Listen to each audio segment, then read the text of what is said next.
Selena, and you're listening to Your PharmD Bestie. So hi everyone, welcome to another episode of Your PharmD Bestie. So today I have some, yes, PharmD Besties. Today I have some guests to come speak with me for this episode. We are going to be sharing some of our insights and memories regarding pharmacy school. So these were my classmates at UCSF, and now we're all in different areas, but I think it is very lucky that we have all of us here today. So I hope that as listeners, you can take the most out of this episode and also just have fun with us as we recall some of our funny memories from pharmacy school. So I'm going to have them introduce themselves. Hi, my name is Alison. I'm from Sacramento, the best city in the world. And what I'm doing now is I'm doing my PGY1 in residency at UC Davis, acute care program. Yay! Selena, your turn. Okay, hi, I'm Selena. I'm from San Francisco, and I'm currently doing my PGY1 residency at UCSF Benioff Children's Hospital, so it's a pediatric focus PGY1. Welcome as well. So again, we all went to UCSF pharmacy school, so which is why a lot of the things we talk about, we have a lot of things to share that are in common for this episode. But before we dive into that, just a brief recap of episode 3, we had Valerie who came on as a guest to talk about her experiences in preparing for OSCEs and pharmacy school exams. So if you haven't had a chance to check that episode out, I can go back always. And if you have any questions, feel free to drop those in our inbox and DM us, and I'll do my best to answer those in the following episode. So we're going to start off with talking about some reflections of the academic aspect of pharmacy school. So UCSF 3-year program. The first 2 years are didactic material. So a lot of the bread and butter of what we should know before we go into our clinical rotations our 3rd year and actually practice with actual patients in an actual hospital or whatever setting that you're doing your rotations in. So a lot of our shared memories will be occurring in those first 2 years. So I'll kind of just go around and we'll talk about maybe some of our reflections regarding the academic aspect. Did we have any favorite subjects, least favorite subjects, why, rotations that stood out to you, and maybe how that rounded you out as a better pharmacist or resident in your current position. Sorry, that's loaded. Yeah. I think my favorite subject, kind of biased, is neuropsych. I felt it was such a well thought out course because, we had fun things to do, escape rooms that was Harry Potter themed, which I love Harry Potter.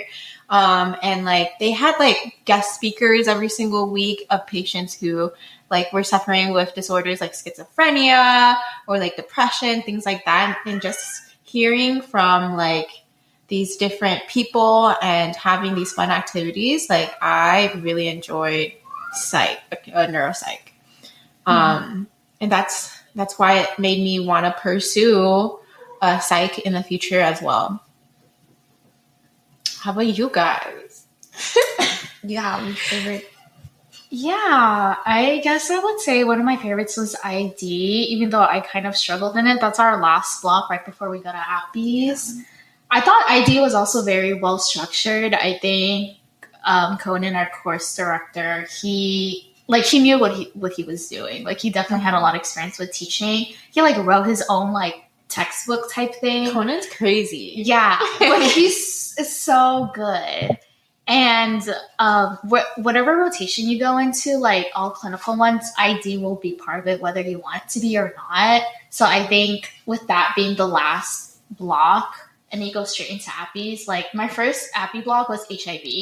Oh. So that's it was HIV and care. So I was let me just remember all the brand names, all the generics, really hard, everything.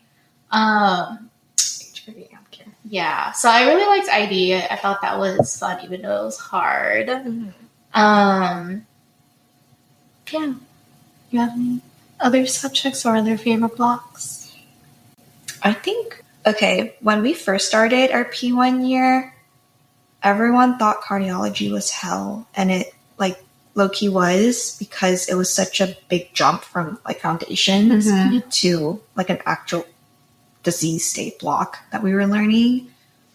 But it was also well known that cardiology was one of the more organized blocks of our year, and everything else that followed. I think there were areas where we saw for improvement, and so there was like a lot of like feedback sessions, etc. But I think for me, like the clarity came in cardiology, because for me, like my study habit usually is like lots of like practice questions, etc., whatnot. And I think that JQ, who was the director of that block, was really good at providing a lot of resources outside of what he taught in class to help us prepare for our exams. And like I still use a lot of those materials, I think, even today.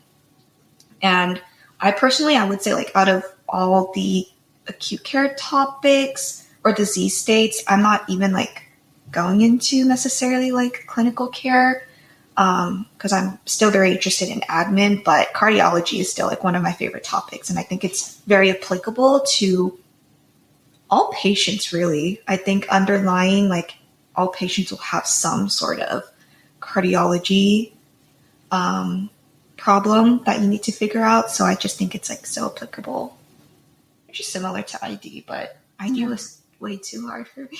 They pick the hard subjects as their favorite.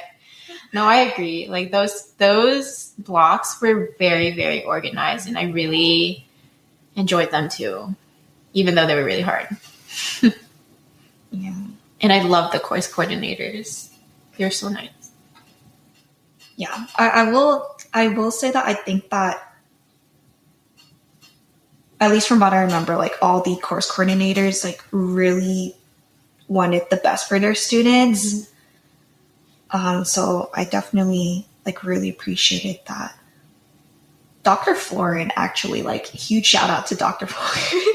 Shout out to Dr. Florin.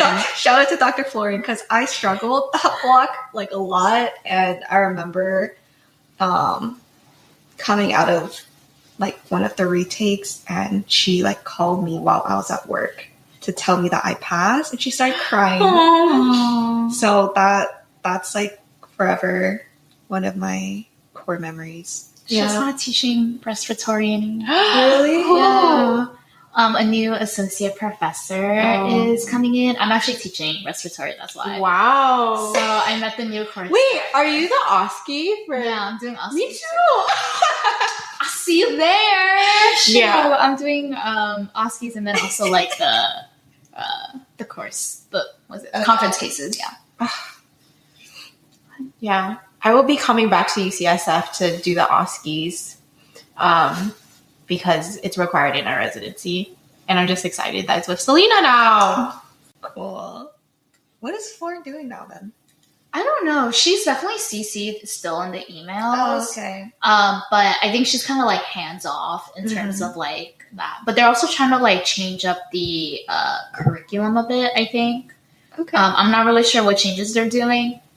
No idea. But I'm just going to show up and teach. So see you out there, good ones. Yeah, well, if you're thinking about applying to UCSF for pharmacy school, you heard it. There are some changes coming. I guess that is a nice thing about UCSF, is that they are taking in feedback to make changes. They always ask for feedback. I think something that I'm impressed with UCSF is they back up their teaching methods by studies and research. And so I think that's what I'm impressed about, and also implementing feedback from the students. Yeah, agreed. Okay, so didactics. We spent 2 years at UCSF learning the bread and butter. And then our third year, we all moved to different places for our clinical rotations, which was considerably sad. Shout out Fresno.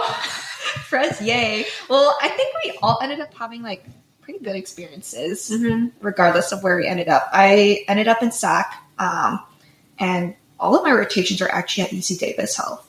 So I had a great experience there.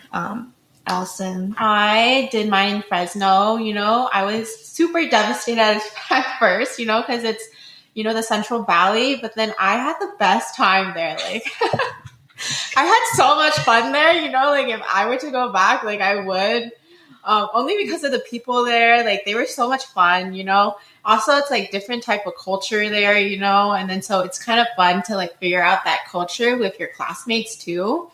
I lived like with 3 other people from our class, and they were so much fun. We always like, sorry, I'm like going off. No, you're fine.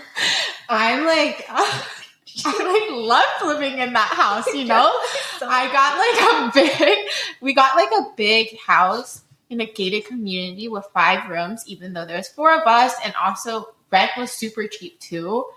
And, we would have movie nights every single night, and there was like a lot of camaraderie, and it was just funny to figure out like the depths of Fresno together, because it's just a new place where we're not used to a lot of places. And there were also UOP students there, and so we would always hang out with them too. And yeah, I had so much fun there.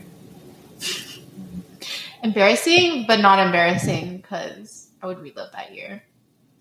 Why was it embarrassing? I don't know. How's SAC?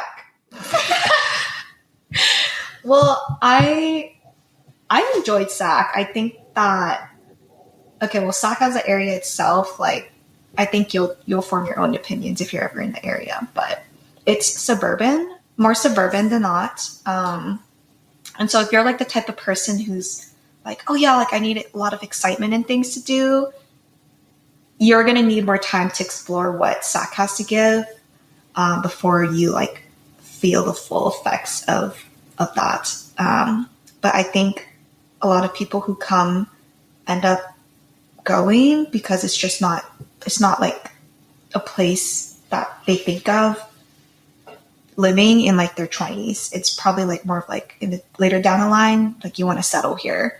And plus, like, I feel like during my clinical rotation year, a lot of it was just like going through the motions of going to rotations every day, doing work, preparing for eventually like applications for residency and whatnot. So I feel like the actual time that we had outside of it to do things for fun was more limited.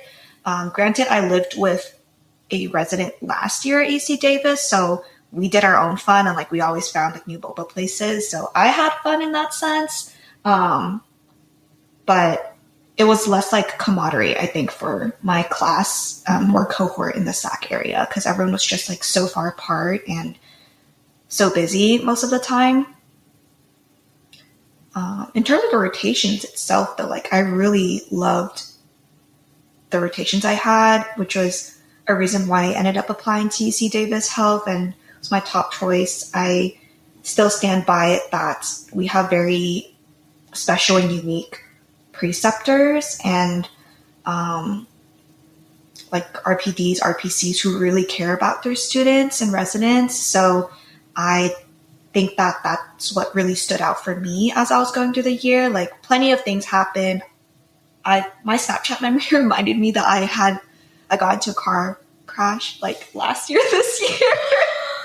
But I'm speaking about this because I met up with my cardiology preceptor actually that I had during that time, like last night for dinner. And so we were just talking about how like it's been like over a year since we knew each other. And like during that time, like she was really, really caring and like always checked in to make sure like I was okay, especially after that car accident. Like she was like, you take the time you need to get back on your feet, because I was like, I'm ready. I'll come back into work tomorrow to give a presentation to the med team. She was like, no, stay home. So I think just a lot of like fond memories in terms of the types of connections I made during my clinical year. Yeah.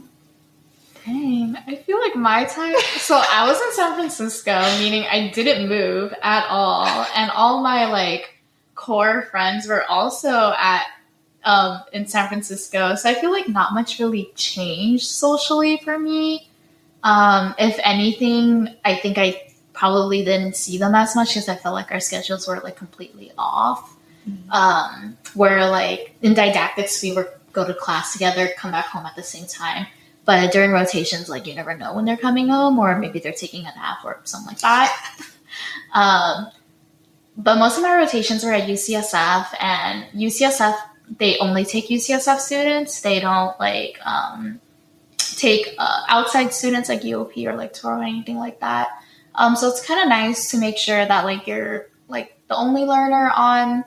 And so like your preceptor really focuses on you, and then they're very familiar with like the UCSF curriculum.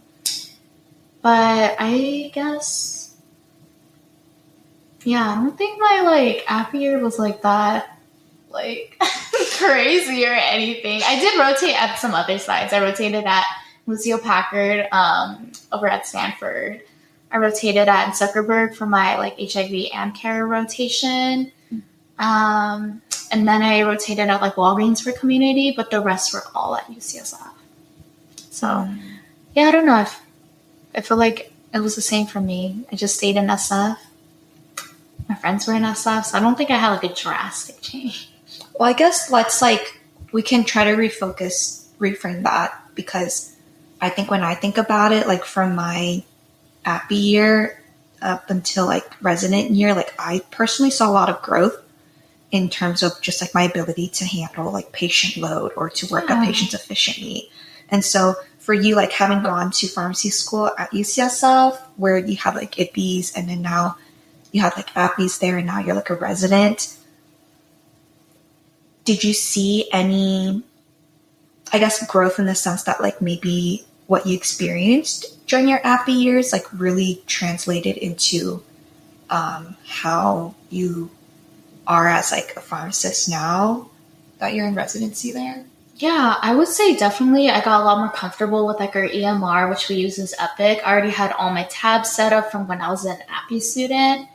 And so I kind of like knew everything, like all the objective data that I'm looking for, I already know where it is. I never had to ask my preceptors, like, where are you finding this information? So I feel like we can skip all that of like just getting situated with the EMR. And I was also very familiar with like the discharge like situation at UCSF. Like we have a meds to beds program with Walgreens, and so I was already familiar with that. I already knew about like our transitions of care team. So I felt like a lot of the logistics parts, I felt like I was able to, you know, check off. And so I really just focused more on like patient workup and clinical knowledge and, you know, taking one step further with being proactive and like your recommendations for the team. And so, yeah, I definitely think that I even surprised like some of my preceptors when I was like, oh, you know, you can look at like this tab. For example, like one of my patients was going to surgery. And I was like, you know, there's a surgical report tab. And they're like, what? Because they're out here like opening case view. And I was like, well, I guess you could do that, but there's an easier tab. Yeah, so I think just like staying within UCSF, you definitely build on top of everything that you've already learned. Yeah, I think that's pretty much how it helps me with residency so far. Yeah. Well, you're I guess all different places. Yeah. I definitely have seen growth both clinically and personally, and I feel like the last few years in pharmacy school, APPs, and then residency, I've seen like this is like my like exponential growth both clinically and personally, and I'm like honestly really proud of that. And I like handle challenges now, and I'm honestly proud of myself of handling these challenges now. I think that in pharmacy school, you know, like it was like super hard. You know, you had like summatives, which is like the exams like every few weeks. And so just being able to go from foundations to cardiology, you know, like that big jump, it was like a lot for a lot of us. And just being able to know how to time manage and like know what pertinent things to focus on, that's like a big thing. And I think going into Appies, I learned a lot about like resilience and just keeping on going, even though you feel defeated every day because you feel like you're not smart enough, because your preceptors know so much because they've been practicing for like years, you know, but this is your first year, not even as a pharmacist, out in a clinical setting. And so you can't be too hard on yourself during, especially like acute care, AMP-care, like these clinical rotations. And I think that's the biggest thing that I've learned, is to like give myself grace in those areas where, you know, you are expecting 100% from you, but everyone else is expecting like 50% of that because you're new to like the clinical setting. And then going into residency, a lot about resilience again, but just learning how to take ownership of all your patients, take ownership of your students. And I'm so lucky to have such a supportive system at my hospital that I feel like the independence that they give is right to help me grow. And then personally, you know, like I feel like I learned how to stand up for myself. I learned how to set boundaries. I've learned how to be kind to myself, and those things are easier said than done. But I feel like just growing up in your 20s, you know, you learn those things no matter what setting you're in. But in the past few years, that's like my experience. Yeah, you're diving into, as we're going through like our career growth and changes. I think it's easy for people to forget that like we all have lives outside of that too, and so we're all really just the same as like probably anyone who's listening to this, struggling with a lot of the same things too, and so that's just like an added layer to, I think, our stories that tie into our career growth. Mm-hmm. But I think it's important to acknowledge that.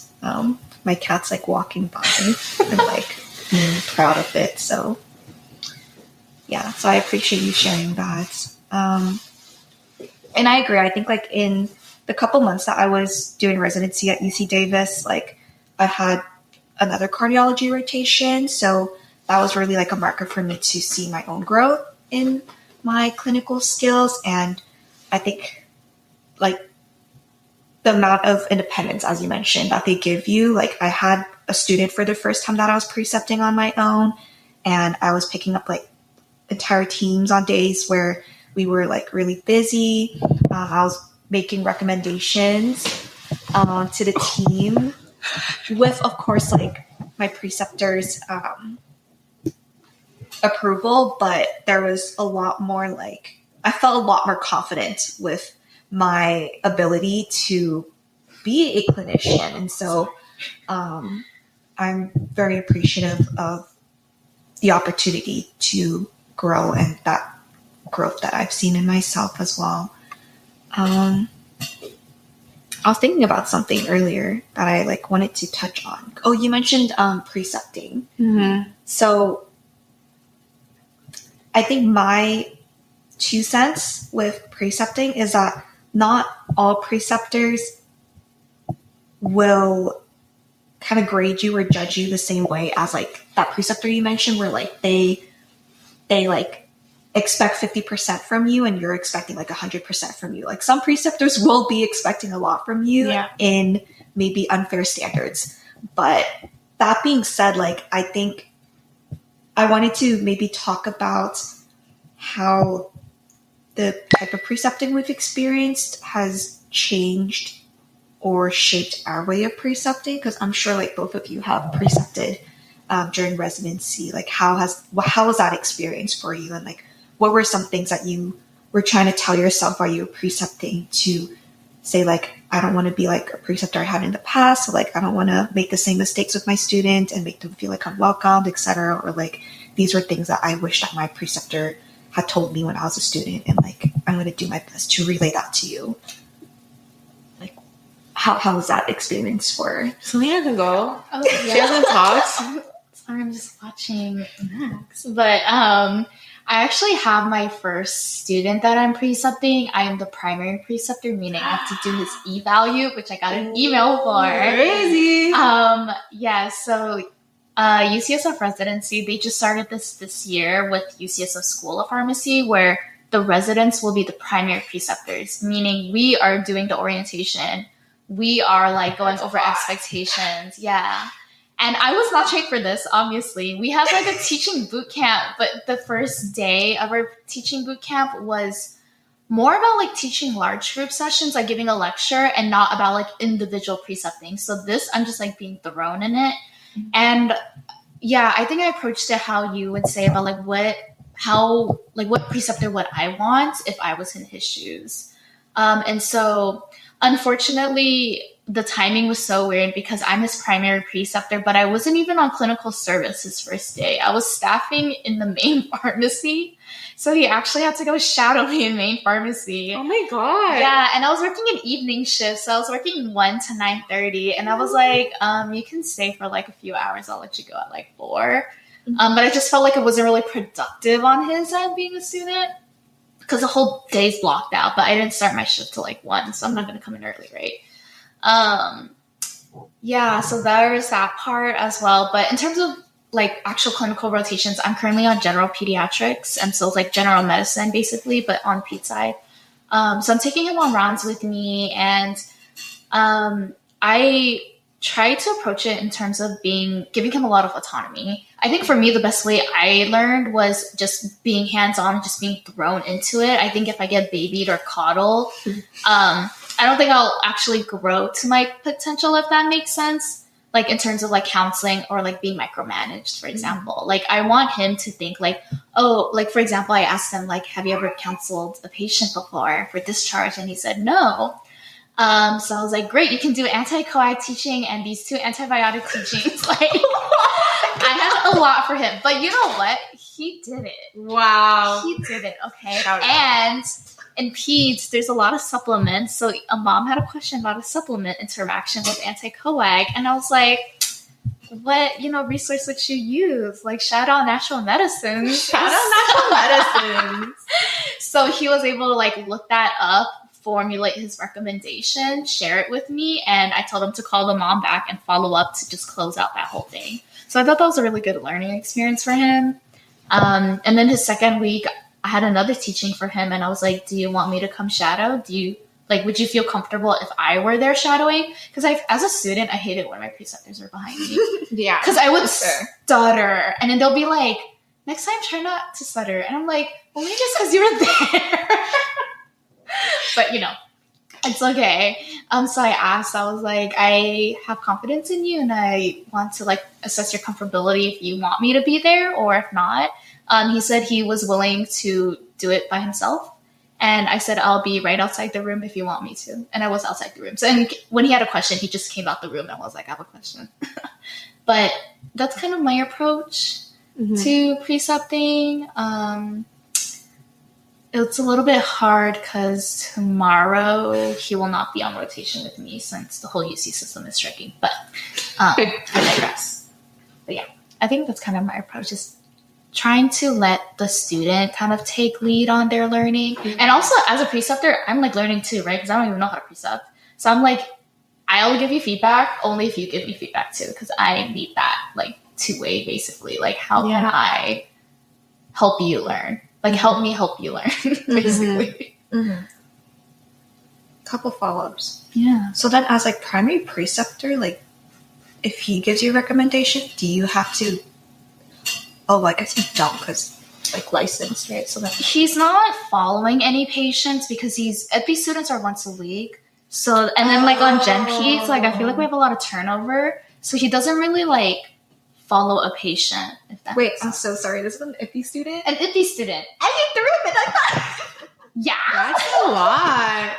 He can counsel on anti-coag. That's a whole OSCE. That would be so Even as an Appy student, if that was my first rotation, I'd be so scared. No, he did great. Okay, the antibiotics, I know he didn't have ID yet, but it was like amoxicillin for like 2 days. Oh, good. Azithromycin for like 1 day. Yeah. So, and like, I would obviously have him like review it with me. So yeah.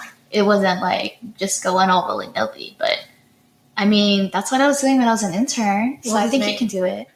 Shout out Josh. Shout out Josh. For what? Like, you did amazing. I'm proud of you. I need to do his eval. But he's doing great. That's your student. That's my student. Oh, shout out Josh. Okay. Shout out to Selena's student. Yeah, shout out to Selena's student. Wow. Okay, well, do you want to talk about your experience? Yeah, like during Appies, I had like a variety of preceptors. I had some that were super easy, some that were really hard, and some were in the middle. And I tried to emulate the people who are in the middle. So there was this one preceptor that I love so much. She tried to get to know me outside of rotation. So like when we would work on like doing notes or like things like that, this is like an AmCare rotation. She would ask me like what I would like to do for fun, like things like that. What do I do in Fresno? And like making that effort to do that every single day, like it made me feel really great as a student, and it made me feel like not just like a chore that the preceptor has to do on top of their work, And so I try to do that as a preceptor. I try to get to know them and have fun with them, and just be able to make them feel comfortable. Because that's one of the most important things I think about precepting, because when you have to like counsel, in front of your preceptor, they might be a little scared, but you don't want them to be scared at all. And I'm trying to do that. But balancing the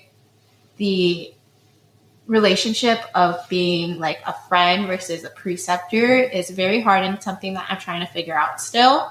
But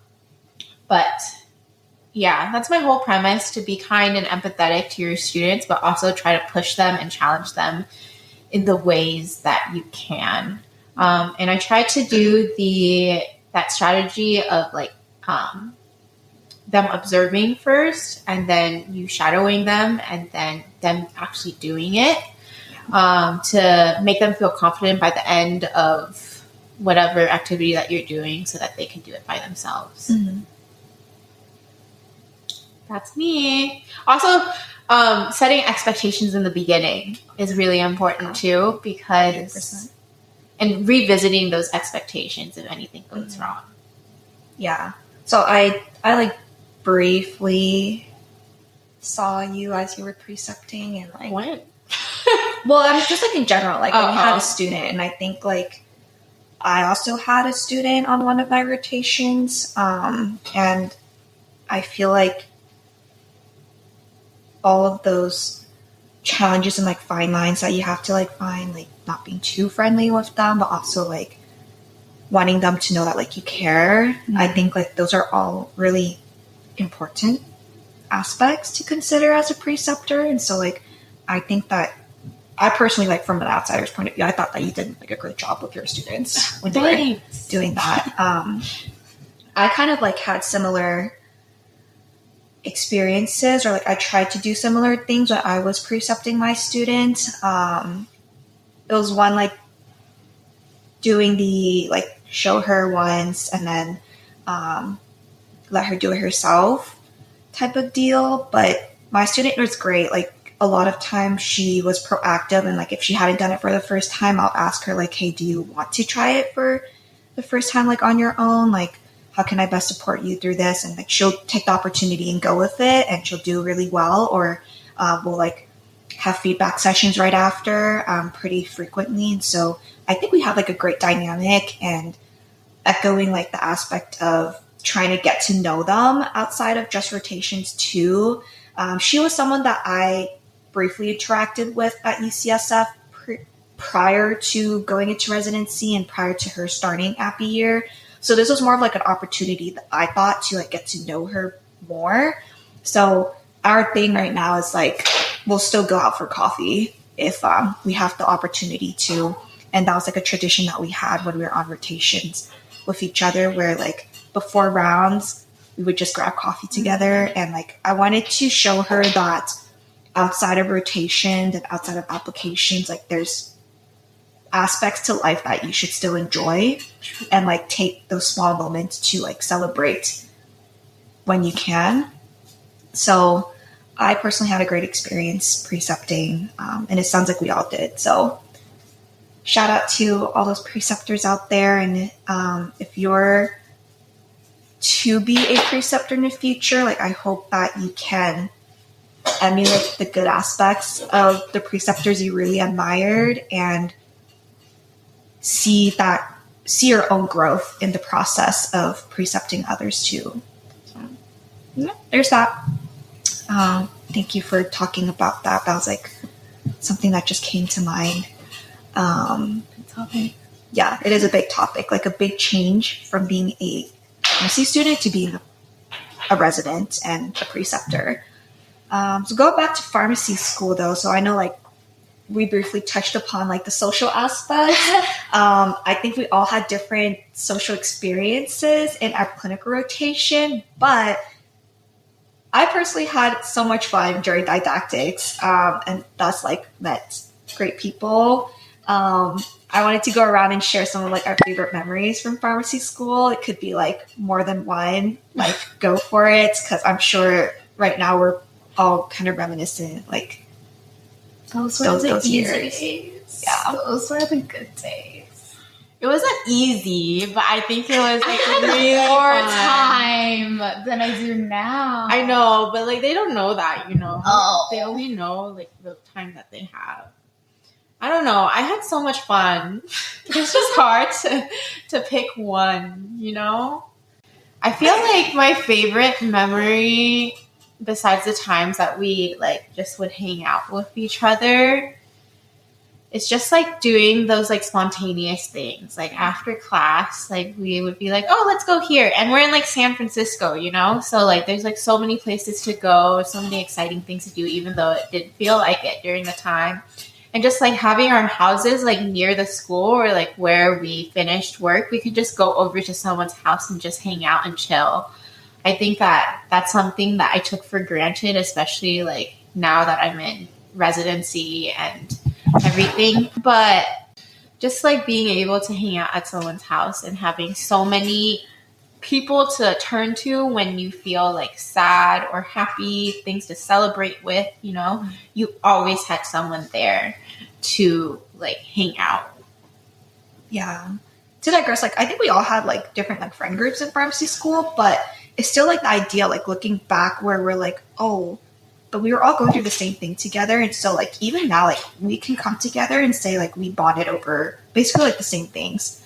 And I totally agree that it was such a bonus, like living so close to the school. And also UCSF is located in like Sunset. We're like 9-minute walk away from Golden Gate Park and like 9th Street in Irving. So like you have a lot of like great food places, boba places, that we would just be like, okay, like class is over and let's go to Little Sweet on Irving Street, and like enjoy boba. So always a great time. I definitely miss that a lot. And it's just exploring like nightlife too in SF. For me, I went through majority of college in COVID. And so I feel like I didn't experience like what college life was like until I got to pharmacy school. And it was even better than I think I would expect in college, because you're with people who are very similar minded, have similar like career goals, and like they're passionate about very similar things. And so I think that just makes like spending time with them and like having fun together even more enjoyable. So that's just like how I thought about it. And for me too, I think the community that I found during pharmacy school was one that I could definitely like lean on during hard times. Like I went through lots of periods of grief, and I just remember like being able to walk out into the living room at the end of the day and say like, yo, today was such a rough day. And then I'd have like all my housemates there, like, yo, what's up? Like, sit down, like, we're gonna study, but also like, yeah, then like, let's make cocktails on like a Monday night. It's just like random things like that, spontaneously, like best memories of my life. So No, for sure. Best memories, hands down. hands down. I think everyone like living with each other was probably the best. Even though I'm from San Francisco, I was on student housing because I wanted to bond with like classmates and I didn't want to live at home. And I think that was like definitely a good decision made for pharmacy school because similar, like we're all on the same schedule. We did a lot of like walking after class, a lot of like just going grocery shopping or like getting boba or just spontaneous dinners. And we would like go out to events together. So I felt like that was always fun. And yeah, I felt like our living room was such a hangout spot. We'd watch like anime movies, have dinner together. Yeah, those were the good days. It was so good. Yeah, and also you didn't have to like reach out to people and be like, oh, let's schedule something. And it's like a month out in advance. You're literally like, oh, like, let's do something tonight. Are you free? Yeah. Well, you better be free because we're on the same schedule. Yeah. So I was like, I know you don't got class because I don't got class. Yeah. I loved it. I cried like so many times when we had to leave for Appies. I also cried at the end of Appies too, like 10 times too. Well, you had like really good experiences, so and that makes sense. Yeah. It was good. Yeah. Wow. Worst memories. I can go.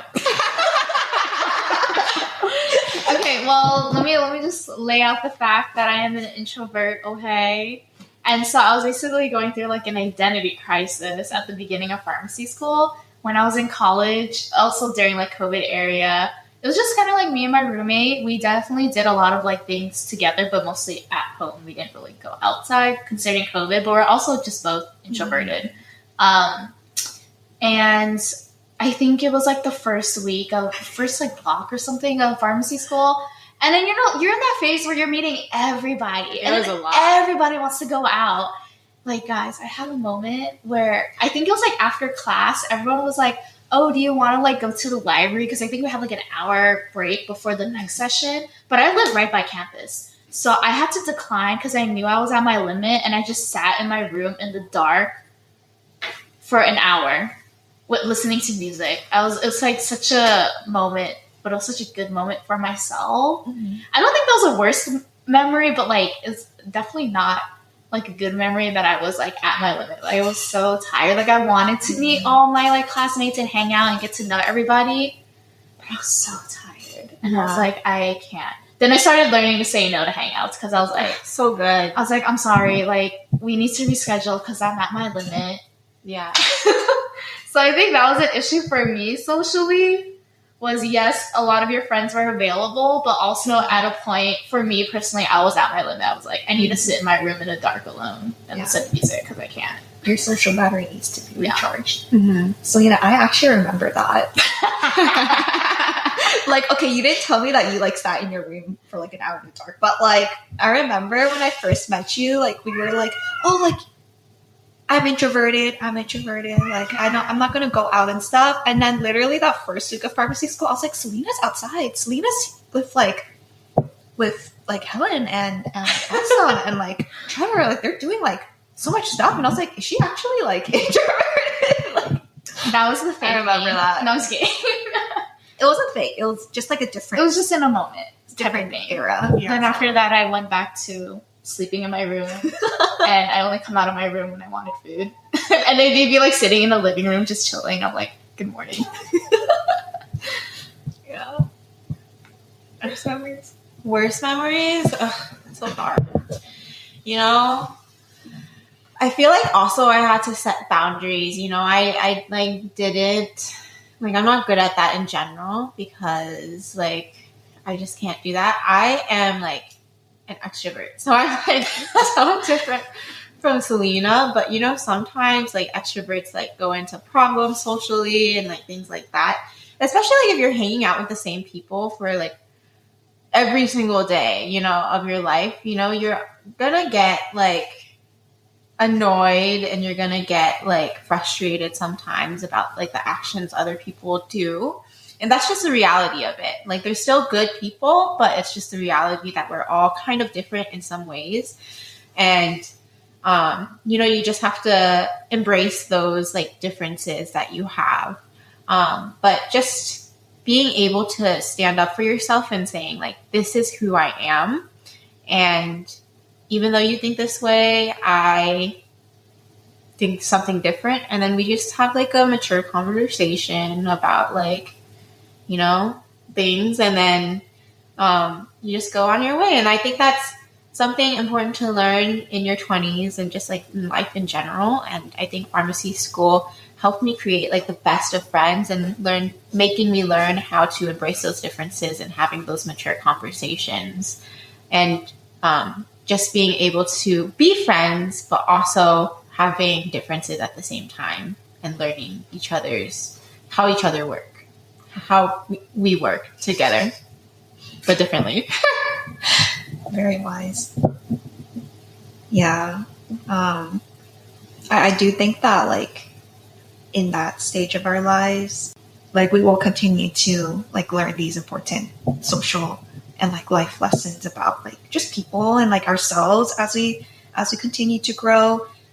I think for me, worst memory was probably I think it was also like a learning opportunity for me, but like experiencing grief for the first time for me. And I think like a lot of people don't talk about this, and a lot of people our age don't experience something like this so soon in life, but like maybe losing someone or a loved one around you. And so I think I'm not going to go too deep into it, but just like learning to manage those emotions and that loss while you are going through an accelerated like program and curriculum or graduate school, like it can be very challenging. And so I think for the people who have gone through something like that or are going through something like that, like I think it's just important to recognize that you deserve a break if you need it, and also be kind to yourself, because during that time, like sometimes you do have to like go through it on your own.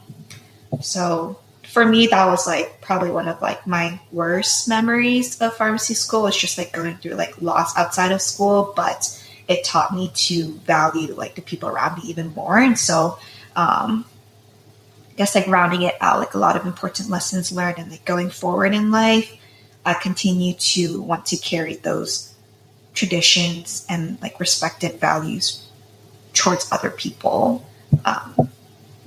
Yeah, I don't know if that made any sense, but No, that did. Yeah, great. For sure. Yeah.